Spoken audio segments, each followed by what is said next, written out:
Parliamentary Commission.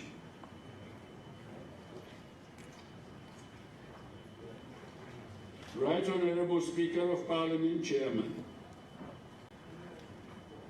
Deputy Speaker, Deputy Chairman. Majority Leader and Leader of Government Business, Member. Minority Leader and Leader of the Opposition, Member.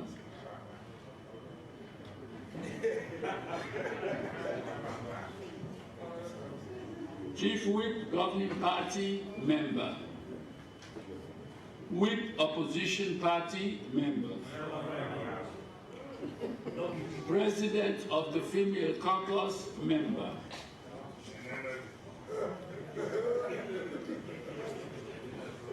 Chairman, PCMPs, Member. Honorable Bashiru Siliki, Member. Honorable Sir Emerson Lamina, Member.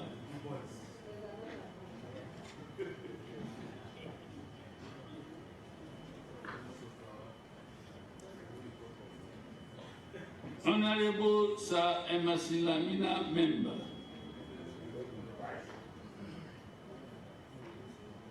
Honorable Veronica K. Sise, Member. Honorable Quintin Salia Kone, Member. Honorable Emilia Lolo Tongi, Member. We shall then, when available, have an APC MP and another APC MP, making a total of 15. That is the composition of the Parliamentary Commission. Can somebody please move for the adoption?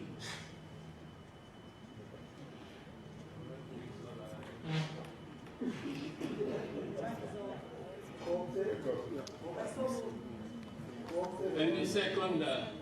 I so second, Mr. Speaker. Thank you. All in favor say aye. Aye. Those against say nay. The ayes have it. Membership for the Parliamentary Service Commission, as announced by the Honourable Speaker, has been approved. Announcement of the following. A. Committee of Selection, SO71. B. Committee on Appointments and the Public Service. Honourable members, pursuant to Section 93 of the Constitution of 1991, Act number 6 of 1991, and SO 70, I wish to announce the composition of the following standing committees of Parliament. Selection Committee. Right Honourable Dr. Abbas Chenrabundu, Speaker, Chairman. Majority Leader and Leader of Government Business, Member. Minority Leader and Leader of the Opposition, Member. Deputy Speaker, Member. Chief Whip, Governing Party, Member. Chairman, PCMPs, Member. President, Female Caucus, Member. Whip, Opposition Party, Member. Honorable Sir Emerson Lamina, Member. Honorable Basiru Siliki, Member. Honorable Veronica Kadisise, Member.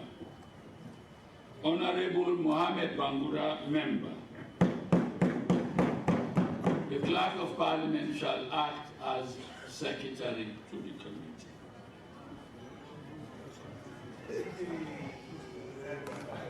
Next, the Supervisory Committee will consist of the following members. Majority Leader and Leader of Government Business, Chairman.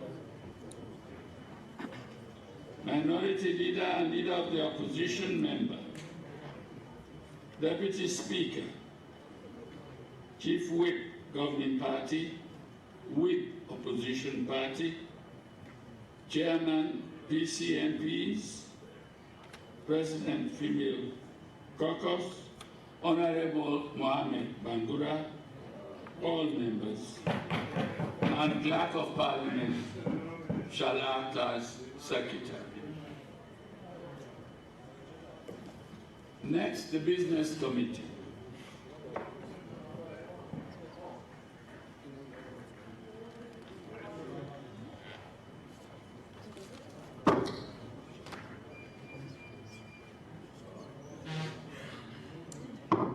Business Committee.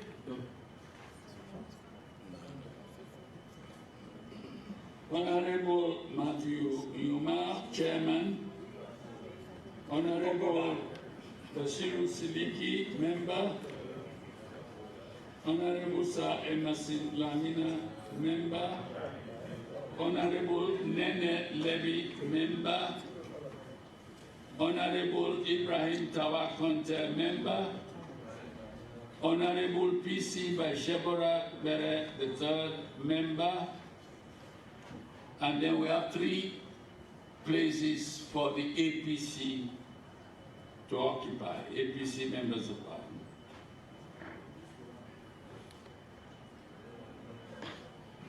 The last, but by no means the least, the Appointments and Public Service Committee.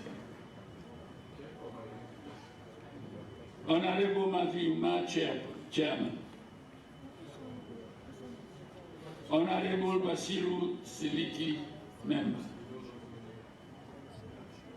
Honorable Singapore Thomas, Member. Honorable Sir Emerson Lamina, Member. Honorable Veronica K. Sise, Member. Honorable Dixon Rogers, Member. Honorable Rebecca Ye Kamara, Mrs.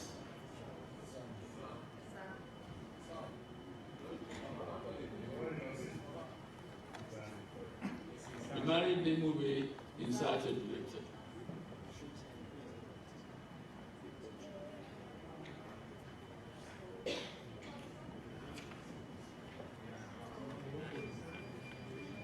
Honorable Emilia Lolo Tongi, Member.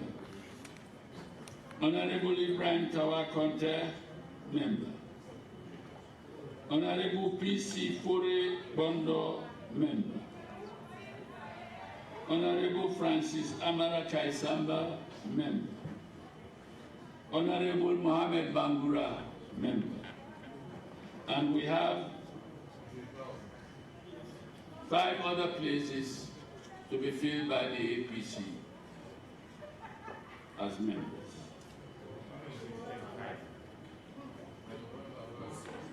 Can I have somebody, please, to move the adoption? I so move.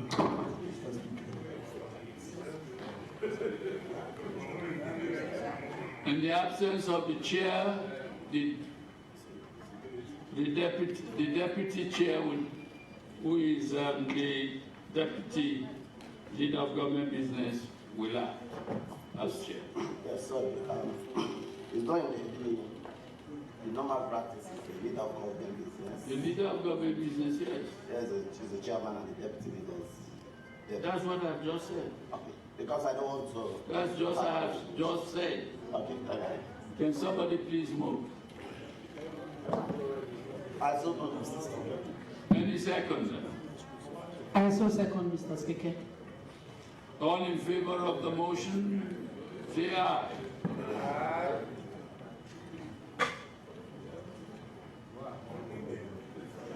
May I have the attention of the House once again, please? All those in favor of the motion say aye. Aye. And those against say nay. The ayes have it. Membership of the Committee of Selection, Supervisory Committee, Business Committee, Committee on Appointments and the Public Service, as announced by the Honorable Speaker, have been approved. Any announcements? No. Go ahead.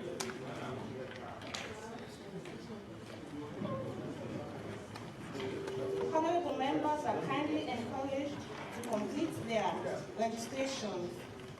Only 75 out of 96 members of Parliament that took oath of office have completed the process. Members are also informed that officials from NASTIT will be in Parliament next week to complete the NASTIT registration process, which will include taking of photos for the NASTIT ID cards. Both old and new members are encouraged to register, as the information on the biodata form is urgently needed by the Ministry of Finance. Signed, Director General, Parliament of Sierra Leone. Here ends the announcement.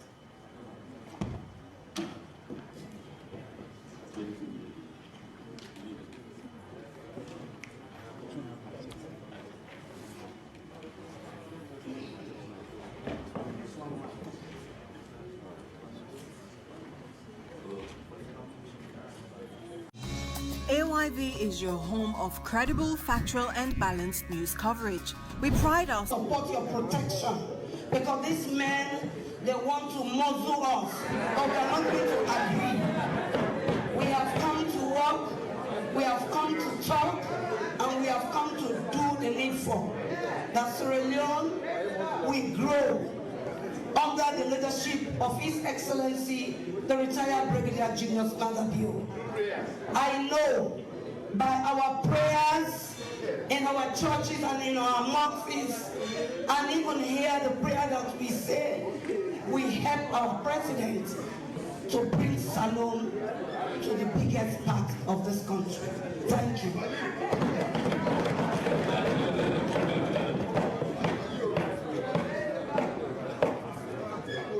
Mr. Speaker, honorable members, please allow me to convey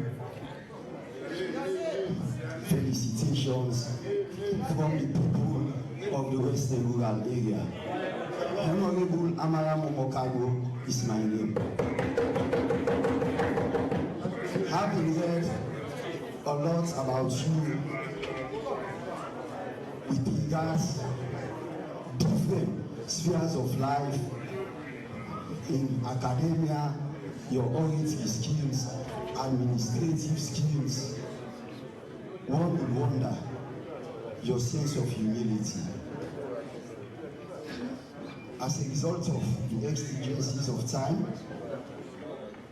my speech will serve as an ode to the great personality you have been. Being a member of the great grand old political party, it's no surprise that you are one of our mentors. We appreciate you. Your speech this morning, to some of us, it serves as a motivation. But for a lot of people out there, it seems you are reading from a script which most people have wrote but unable to fulfill, especially thinking of the whims, tragedies, dramas, expectations, especially, most importantly, the unfulfilled expectations. Standing here this afternoon, saying you've been a motivation to most of us will be an understatement.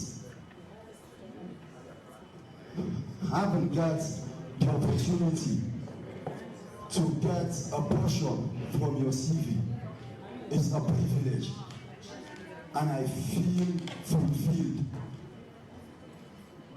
I am not saying you are the best, but I'm yet to have or see a better servant, not only within Sierra Leone, but within the sub-region of West Africa. I'm yet to see the heart of a better servant compared to the great Dr. Abbas Cherno-Bundu of the great grand political old party, the Sierra Leone People's Party. Congratulations once more to you and your Deputy Speaker on your re-election. Thank you. I feel humbled. I feel deeply humbled. Thank you for your kind sentiments. I think the last speaker today is the honorable gentleman in the green at the back.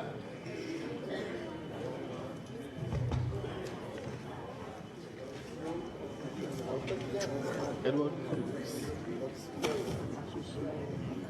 Thank you, Mr. Speaker, for catching your eyes. I am Honorable Tabasinion Johnny from Columbia Street. On behalf of my own self and the people of Kono, but to be specific, Bane and Suba, we want to congratulate you and your deputy for being re-elected to serve in this capacity. I was never surprised when you were reading your acceptance speech. Your acceptance speech is a testament of what I've been told, that whosoever went to the great schools and tell us, we always deliver. Which school are you proud of? UCC or St. Edwards? As a product of St. Edwards, UCC or St. Edwards? I believe you made us proud.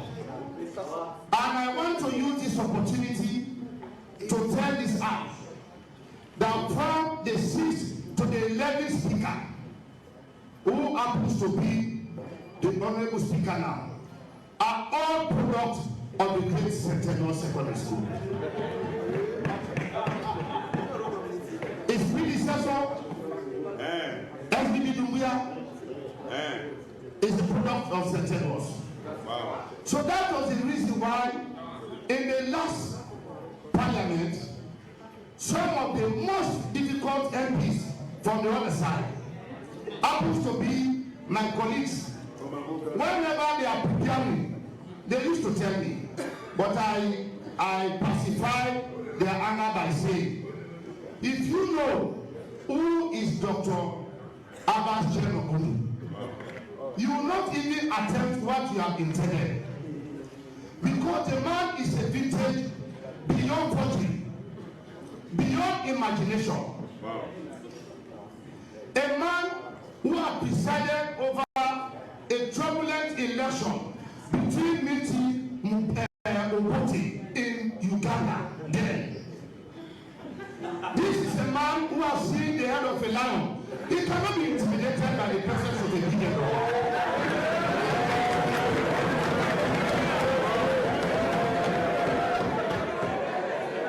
A man who has served as a legal advisor to somebody like Robert Mugabe of the great Zimbabwe. You think that character can be easily intimidated by your mere demonstration? So I believe there should not have been any better individual to serve in that capacity rather than you. Oh. So, Mr. Speaker, I want to thank you for this wonderful presentation. And I believe those who are not here, they might be biting their finger. And to also borrow from my colleague, if you peradventure decide to print out that particular speech, make sure those who are not here, they should not benefit. It should be limited to us only, so that we spare from it.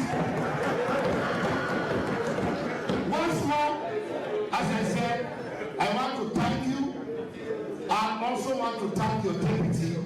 and the entire membership who voted for you overwhelmingly.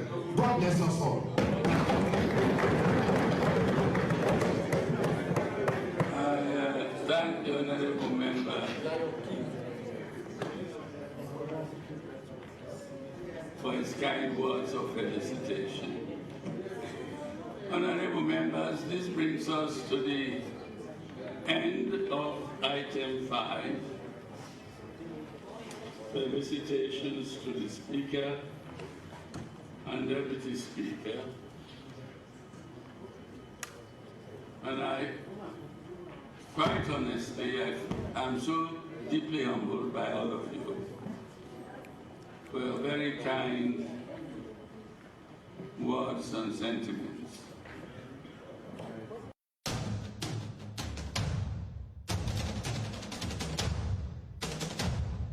FM, I'm Ronald Jomorovia. Following the request by the Anti-Corruption Commission of Sierra Leone for the newly appointed and former public officials to declare their income, assets, and liabilities to the Commission when taking office and when exiting office, respectively, the Executive Director of Institute for Governance Reform, Anu Lavali, has demanded these public officials should make their declaration of public assets public. While responding to this demand, Director of Public Education and External Outreach at the Anti-Corruption Commission of Sierra Leone, Patrick Sani, has said it is against the provision of the law to make the declaration of assets public. I think we published this in 2 Citizens Manifesto now. The first Citizens Manifesto in 2018, there was a huge demand for asset publication. We're not talking about declaration. There's a difference between asset declaration as it is in the law, which means to declare to the Anti-Corruption Commission, and asset publication, meaning making it public for the public to see what is the network of public officials. So there was that demand in 2018, and the same demand was reiterated in 2023 before the elections. We always believe that at the front end of the fight against corruption should be declaration of assets. I think it's the biggest tool for prevention of corruption, because once people know that your asset is being monitored, that what your network, what is being monitored, and it addresses things like unexplained wealth. And as a matter of fact, right now the Anti-Corruption Commission's rating is impressive when you look at the Global Integrity Index. That rating will definitely become better, if not even higher, if the anti-corruption takes this advocacy of making sure that public officials declare the assets publicly. I know there is quite a number of arguments or excuses, I will say, that it's as far as the law is concerned, it's not mandatory, but there's nothing stopping people from publishing the assets. So, and it behoves the Anti-Corruption Commission to, I will say, work with civil society and even the media on this to ensure that, we push the envelope in a bit to ensure that politicians, people, politically exposed persons, financially or economically exposed persons publish their assets. We believe that could be a big milestone in the fight against corruption. Oh yes, that is the view of civil society, as it has mentioned. What I am saying at the moment, the Commission's position is the law. What is in the Act, the Anti-Corruption Act of 2008, as amended in 2019, is what we are going by. On the day that amendment is done for public officers to make their declarations public, we will ensure that all assets declarations are made public. But at the moment, if even an individual wants to make his declaration public, the ACC as well does not stop that. But what the law makes provision for is what we are going by. And the ACC can as well push for it, but we want the citizenry and the House of Parliament, because we know at the end of the day, laws in this country. Meanwhile, Vice President's 50-50 group, Vanora Edwin, has said she is looking forward to seeing more women in critical decision-making position given by the President. Vanora Edwin was commenting on the second set of appointments made by President Bill on Saturday, 10th July 2023, which has 23 women out of the 82 appointments so far. We are also looking at the critical decision-making levels. We got deputy ministers, It's a critical position, it's a good position, but they don't sit in cabinet. And in cabinet is where all these political policy decisions are made.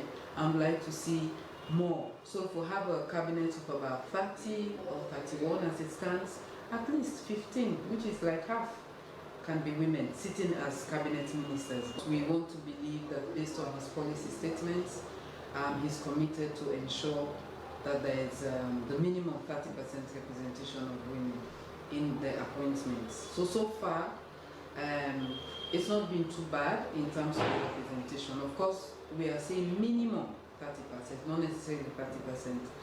And we know that there are additional appointments to be made at the ambassadorial positions and other boards and all other forms of appointment that are within his purview. So we're hopeful that the numbers of women will increase. The Director of Communications at the Electoral Commission for Sierra Leone, Raymond George, has assured AYV that payments of salaries for staff who worked during the June 24 general elections will be made very soon. According to him, the delay of payments is as a result of lack of proper documentation. The assurance came following a call from people who were requesting ECSL to meet its financial obligation for those who worked during the elections. Irish Aid through UNDP, they are the ones providing the funds for us to pay the staff. And you know, documentation is very essential in this case. Now, what are we saying here? We are going to do two modes of payments. For those in the Western area, where we have local commercial bank operative, they are everywhere. They are going to receive their monies through the local SIM corporate. That is for those in the Western area. For those in the provinces, we are looking at setting up a pay team. Pay team will go to their various districts and they will administer payments to them. But before we do that, we need to have the contract signed. We need to have the attendance lists. And we are working on that one. As at last week, the district teams were in town. They came with the contracts signed by the staff. They came in with the other necessary documents.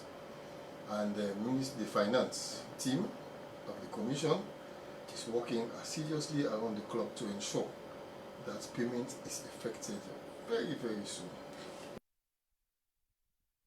Andula Valley, Executive Director for Institute for Governance Reform, has said some of the concerns highlighted in the Citizens' Manifesto were reflected in the SLPP's manifesto. He was speaking on how Sierra Leoneans can be part of governance, decision-making, and consolidating peace, among several others. But we saw, for example, in the issue of jobs, we saw that became cardinal in SLPP manifesto. There is an issue around increasing participation of marginalized group. We realized not only the Citizens Manifesto, the Women's Manifesto brought that up. We realized that there is now some conscious effort. So we saw that in the past appointment, there are about 34% of all the appointments that are women. Quite about the highest again, I would say, since independence. So there is the demand citizens are making, I think, is reverberating in the walls, in the inner rooms of the government. We just need to continue asking. So it's not that when we say Citizens Manifesto, everything is going to be achieved in a day. So we continue to advocate for greater asset declaration reforms. We'll continue to advocate for things around national cohesion. We saw this cabinet becoming much more inclusive than the previous cabinet. The Director of Communications at the Judiciary of Sierra Leone, Elka Sano, has said the judiciary has made significant strides in promoting the justice system by introducing divisional courts, appointing judges and to sit on matters across the country, and employ more registrars in all districts and towns in the country. He added, amidst the reform, They are also faced with numerous challenges which are yet to be solved due to financial constraints. The judiciary of Sierra Leone is aware of this day, the significance of the 17th July every year being celebrated by institutions across the world fighting for justice. When you talk about access to justice, from less than 25%, we have been able to increase it to 70%. That's a very big success. Places like Kailang district, there has been no sitting judge. Places like Falaba, Moyamba, Kwendu in Guinea, Liberia border. Now, you don't need to come to Freetown to just access justice. You don't need to come to Kenema. Before now, people used to come to Kenema just to get access to justice. So we have shifted that burden on the people. Most of the cases now at the judiciary, we allow journalists to come with all their gadgets to live stream, to report live, or whatsoever. It has never happened in the judiciary. That's all for News Brief at 4 p.m. Our cruise comes up at 6 p.m. and primetime news at 9 p.m. I'm Ronald Jumorovia. Many thanks for watching and listening, and do stay tuned.